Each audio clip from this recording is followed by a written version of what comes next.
You're so big, Lil. Hello guys, hope everybody is doing good. I'm doing great myself. My name is Minentle Motso, but you guys can definitely call me Mini M. Today you guys, I'm back with an educational video. I'll be sharing with you guys how I applied for admission into varsity. So before I get into it, please hit the subscribe button and hit the notification bell so as to never miss any of my future uploads. So you guys, I applied when I was in matric during the first term using the CAO form. So CAO is short for Central Applications Office. CAO has both online platform that you can use to apply and the manual application form. So I used the manual application form. I wasn't too familiar with the online application form for CAO, so I used the manual application form. So what had happened is that we went to the Career Expo when I was doing grade 12, where we were being informed about different type of institutions that we can apply to, different courses that we can opt for, and so on and so on. So and that was Career Expo. That's where we were given the not really us as students, but our educators were given the CAO application forms during the Career Expo, and then they were the ones who distributed them CAO forms to us during school days. So you guys, I use the CAO, which is short for Central Applications Office. So there are so many pros of using the CAO form. First of all, CAO, you can apply for as many programs as up to 6. So you have the advantage of diversifying your options. You can apply for different NQF levels, like programs that falls under different NQF levels. There's NQF level 5, level 6, and level 7. Level 7, those are the bachelor's degrees. NQF level 6, it's the diplomas, and then NQF level 5, those are the national higher certificates. So another great thing with CAO is that you can apply to different institutions at once and still pay only one application fee. You can apply to TVET colleges, you can apply to university and universities of technology and still pay that's one application fee. So which is really great, because you get to save money instead of applying to each and every institution individually, as this will incur like different application fees.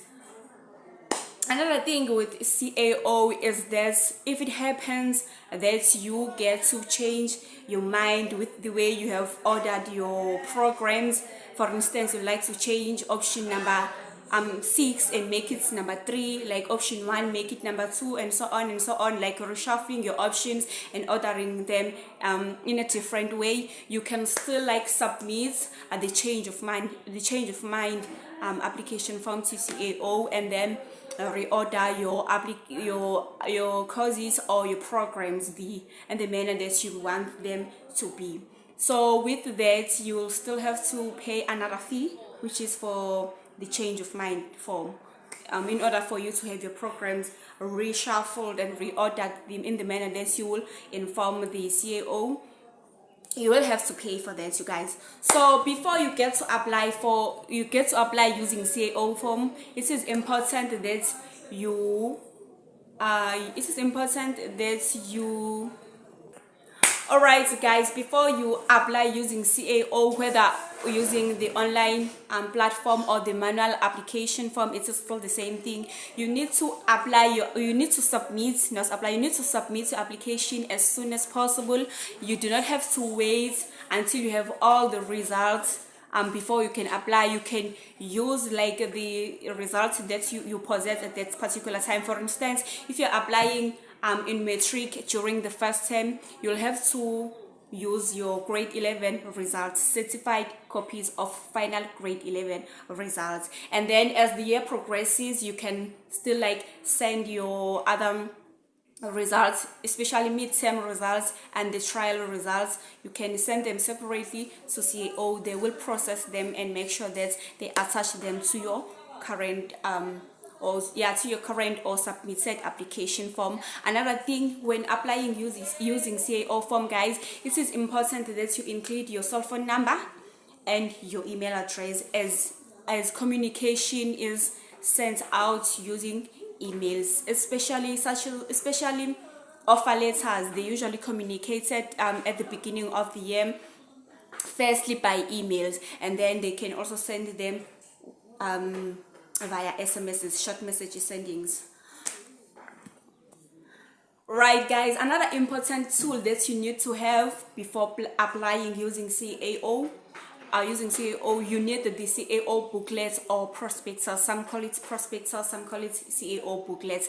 That is the most significant tool that you need to have, because the CAO booklets includes like different institutions that you can apply to, different faculties and the programs that are being offered under that faculty, the whereabouts of the different institution, so that's when it's time for you to physically go there, like you can have the directions. The CAO booklets also include like the requirements for each program that you may be applying for. Like it says minimum requirements, different campuses that offer that course that you are interested to.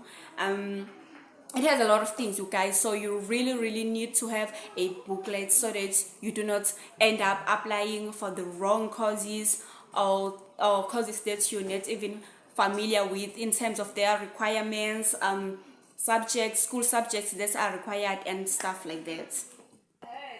Before I get into the different modes of sending CAO application, you guys, it is important to note that CAO only covers institutions that are in the particular province. For instance, if you are in KZN and you would like to apply using CAO, you should know that only institutions like TVET colleges, universities and universities of technology that are in KZN that you can be able to apply to. If you want to apply to institutions that are in other provinces, you need to apply directly to those institutions because they are not covered by CAO, right? Okay, different modes that you can use to submit your application, your CAO application form. Those forms can be hand delivered. You can submit them via email and fax. It's as that's easy and fast, you guys. Another thing is there are 3 different ways in which you can pay for your CAO application form.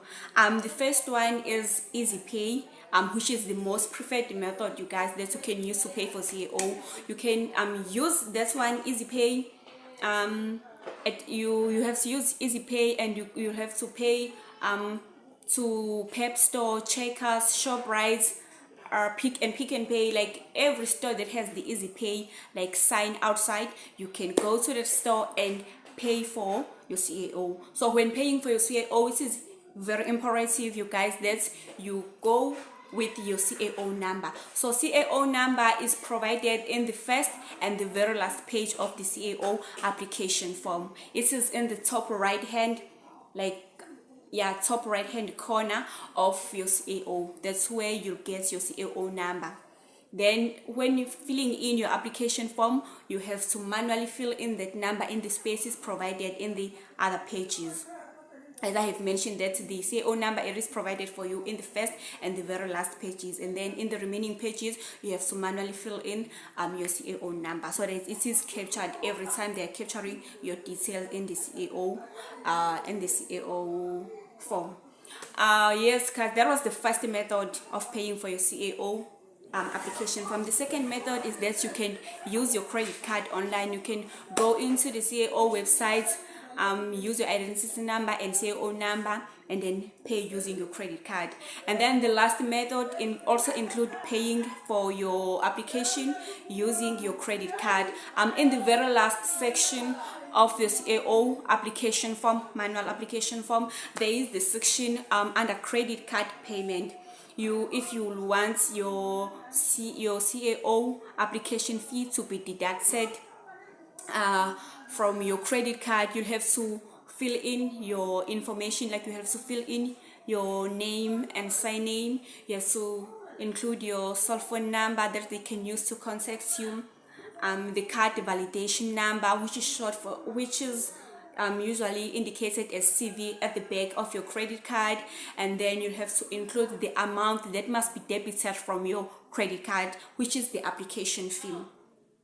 You must include that, and then you have to end that section with your signature to give to authorize, to authorize that CAO must debit that certain amount from your credit card. So you guys, at that time when I was applying, the application fee for South African citizens was 270, and then another great thing with the CAO is that they do take late application submissions.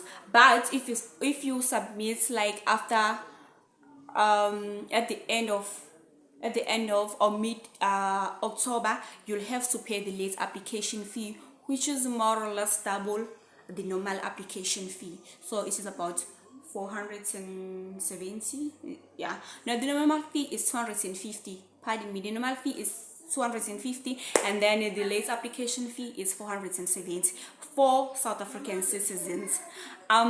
Like the international applicants are also allowed to apply using CAO form. So for the international applicants, the normal application fee is 300. Yeah, it's about 300 rands, and then the late application fee for international applicants is 580 rands.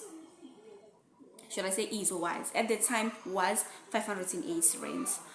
Alright guys, the very last thing that is needed when applying using CAO is that you need to submit certified copies of your grade 11 results.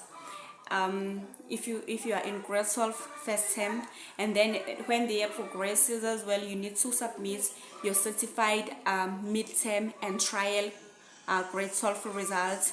You need to submit your certified identity copy, and then passport for the international applicants. And then for students who are currently studying, they need to submit certified copy of certificates of good conduct and academic transcripts. Yeah guys, that is all that you need to submit. That will be all from me, you guys. So there's another video coming where I'll be sharing with you guys how you can maximize your chances of being selected to study in the university. So you don't want to miss that. Do hit the subscribe button and hit the notification bell so as to never miss any of my future uploads. It's all love and light from me to you. Don't forget to make it a great day. Bye. Bye.